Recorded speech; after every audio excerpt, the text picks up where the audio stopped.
Hey, what's up guys? Tyler here with Secure Team. Just before we get started today, I want to say a big thank you again to everybody who wished me a happy birthday yesterday.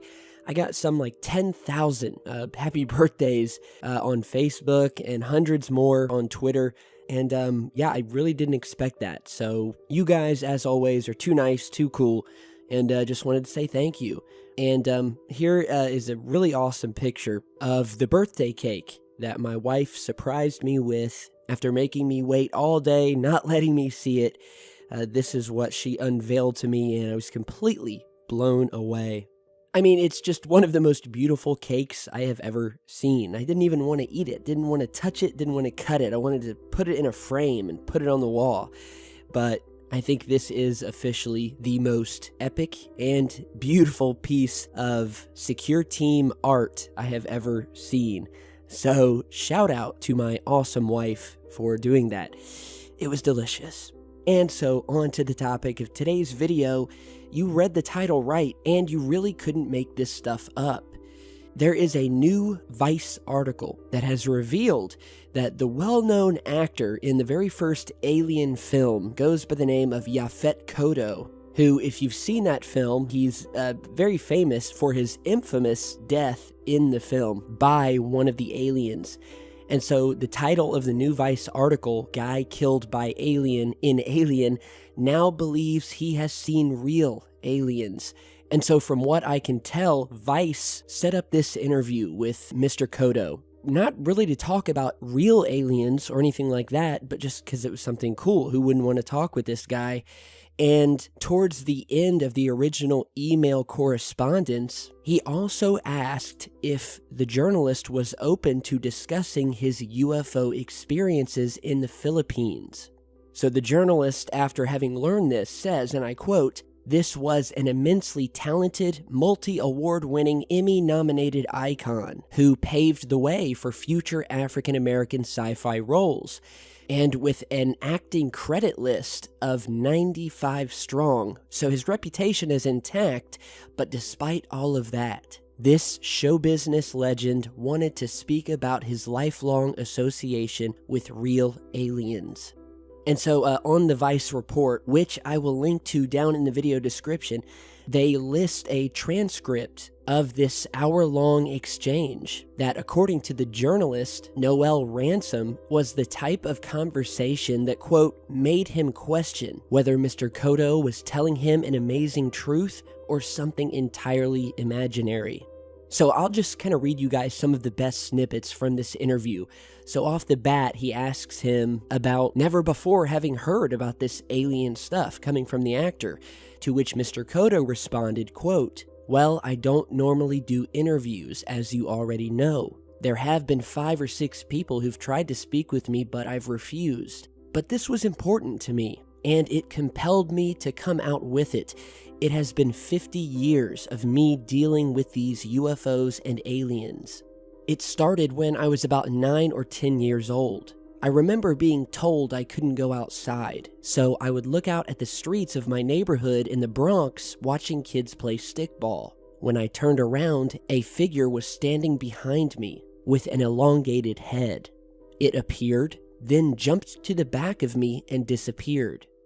From that moment on, it was one experience after another, which culminated into my sighting in the Philippines and during the filming of Alien."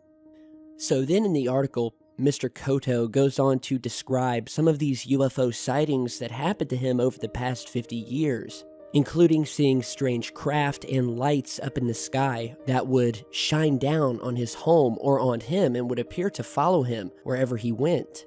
He says that as he got older, he understood what they were, but as he went through this in his youth, not knowing what he was experiencing, he therefore did not talk about it.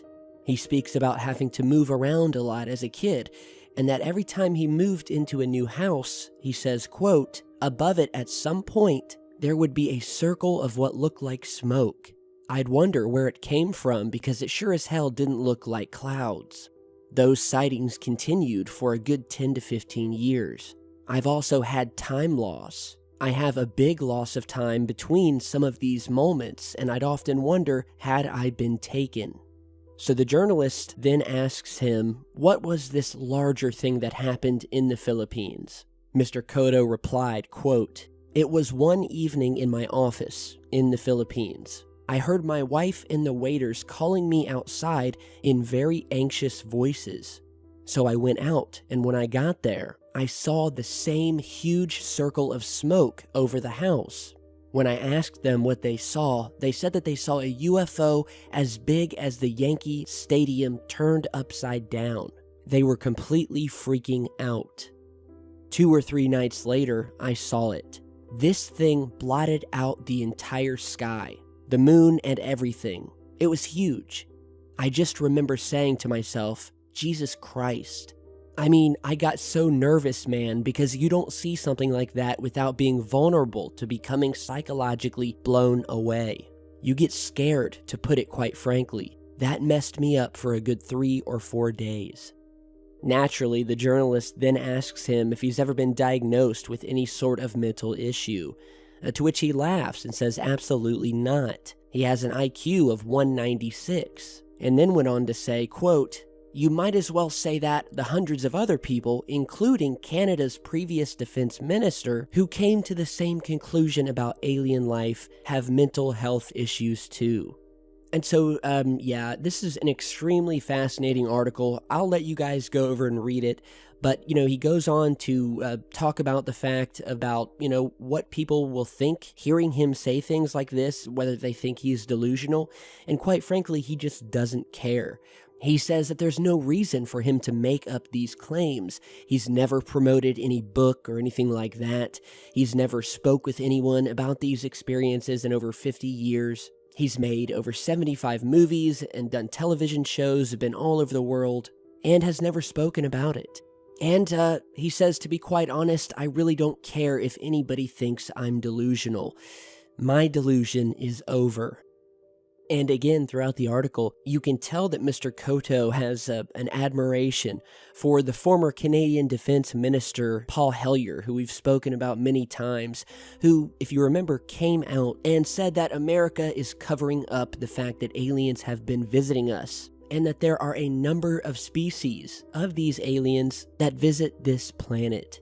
And that Mr. Hellyer's admittance of the fact that America is denying the truth about aliens being a reality has given him a lot of comfort. And with that, I totally agree. Paul Hellyer, he's the type of guy, military man, well respected across the board, has no reason to lie, is putting his reputation on the line to reveal what he found out as defense minister, and that we are being visited.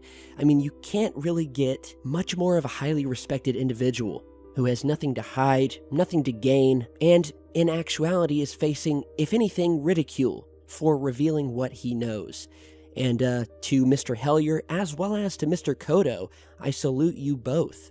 And, after reading this interview, I have to say, it must have been really difficult for this man to keep this a secret for over 50 years, what he had been going through. The visitations, the talk of losing time after witnessing these UFOs, something I hear on almost a daily basis from people who have been emailing me from all over the world with their own stories of missing time, seeing beings, and having the feeling that there's something above them, something above their home, something watching them. And it's happening all over the world. And of course, which one of you guys wouldn't have wanted to have been a fly on the wall during this sighting in the Philippines, with apparently a craft as big as Yankee Stadium that was seen blotting out the sky and the moon and the stars? I mean, it's just, in my opinion, you can't make this stuff up. I mean, especially coming from a guy like this. He has no reason to do this, so it's just very interesting. Head over to the article, read the entire thing, and let me know what you think. And of course, if you haven't seen Alien yet, head back, watch it, and have your mind blown. So thanks again, guys, for stopping by today. Be sure to stay tuned, because I've got a lot more coming, and I will see you all back in just a bit. Stay safe, guys.